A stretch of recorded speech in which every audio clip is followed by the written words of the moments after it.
Dricus du Plessis previews his rematch with Sean Strickland and explains what will be different this time. The South African is in an interesting position at this point in his career where he almost can't wait to get this fight with Strickland over with, to face the contender who's waiting for the outcome of the second meeting with Sean, to know who he's going to challenge for the title because he has been guaranteed a title shot. And even the champ himself wanted to fight him instead of rematching Strickland, despite him likely posing a higher degree of a threat. It's Khamzat, of course, and du Plessis can't wait to welcome him to the octagon, seeing the great potential of stealing the hype which Khamzat has amassed around himself. But first, du Plessis has to face Strickland, so he breaks down the rematch and explains why it will be different. I think we have two styles that's always gonna, especially with my style going forward, he has a point style and I don't allow that. I think now he knows the mistakes that he made in that style, and I know the mistakes that I made by maybe forcing too much to try and get to him because he has such good defense. I think we're going to have a bit cleaner fight, in terms of a bit more polished. And but I do think this time around we both know what to expect a little bit earlier on. So we're not going to do the feeling out process for a round or 2 rounds like in the last one. I think from the word, maybe the first minute or 2 is going to be, we're going to know exactly what the other guy brings to the table. We already know in terms of power, speed. There's going to be a lot of differences, but those things aren't going to change. Sure. So I think the feeling out process will be a lot shorter, and then the action can start. Dan Hooker thinks UFC wants to see somebody die in the octagon, because why else would they book him against Justin Gaethje?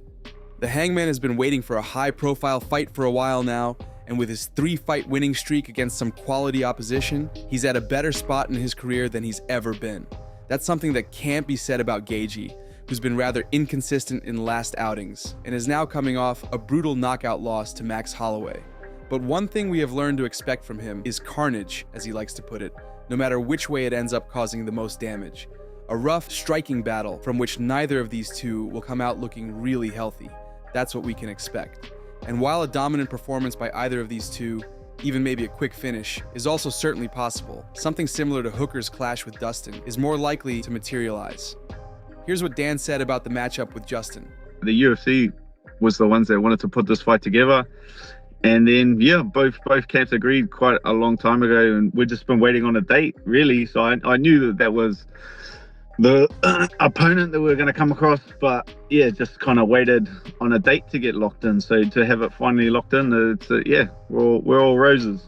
This fight is not about talking. I'm expecting no disrespect from Justin Gaethje, and there'll be none heading that way. But inside the cage, absolute killers. I respect them for taking this fight.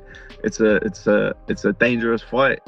I feel like there's a lot of there's tough fights out there, but I feel like there's a lot more low risk fights or potentially less dangerous fights, I guess. I just think the UFC wants to see someone die. Israel Adesanya shares thoughts on facing Nasruddin Imavov. Often, fights like the one Izzy is about to have with the French prospect are looked at as pivotal moments for the shaping of the course in which a specific division or the very top of it is headed. Has the stylebender puzzle been definitively solved now? Like with any dominant champion who's held the title for a long time, the more fights they have, the more tape there is available of them to be studied and dissected by the teams of future contenders. So they slowly start closing the gap, eventually one of these contenders figuring it out and dethroning the champion. So that studying process was going on for a while before Herrera took away Izzy's belt, and it's now been increasingly difficult for the former champ to effectively outmaneuver his opponents. He's now lost 2 in a row, and the French prospect is looking to gift him his 3rd while making a name for himself and entering discussions as a title contender. But Izzy still thinks the story's not over. Here's what he has to say. Highlights, performance, being free, because I know when I do that, it's always victory. From what I see so far, there's nothing that he brings that I haven't seen before. I think his best attribute is his speed. His speed, his counters. But I've seen that before.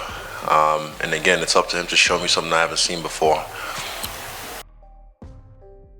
Khamzat Chimaev doesn't think Islam Makhachev has what it takes to become a double champion. In a recent interview with a Russian vlogger, Khamzat reacted to the talks of Islam potentially moving up to middleweight to fight for the title, something that kind of came out of nowhere. The lightweight champion has always expressed interest of moving up in weight, but following his victory over Moicano, Islam has started making a case for switching divisions more frequently, and with a higher degree of confidence. Obviously, the most likely move would be to compete in the welterweight division, but with this new angle of a possible middleweight career for him now being discussed, some fighters competing at 185 have also expressed their opinion on this issue, and one of them is Khamzat, and he doesn't believe Islam can compete in his weight class successfully.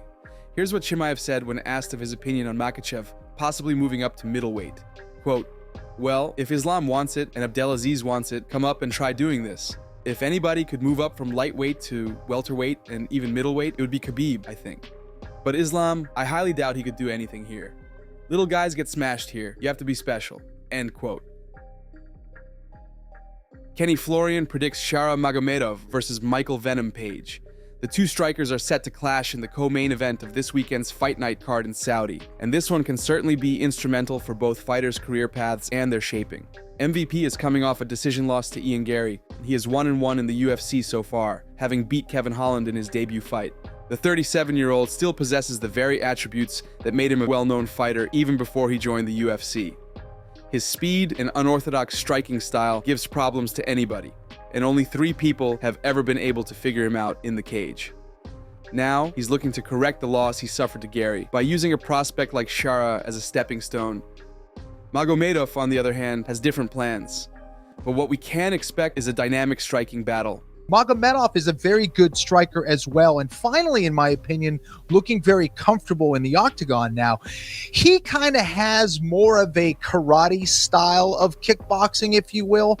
Now, if one fighter here is going to play that better, I would have to lean the way of MVP. Now, he is fighting at middleweight and not welterweight, which I think is going to be an advantage for him. I did not know about the wedding thing. That kind of throwing me off a little bit more just because this was a close fight to begin with. But we have 2 fantastic, exciting, fast, dynamic strikers here going at it. And to me, it's fascinating. So I'm going to lead towards MVP. Why? Well, he's the underdog. And when you have a fight that's this close, I'm going to lean the way of the underdog here. And I still think we haven't seen MVP at his best in the UFC, but this might be the fight.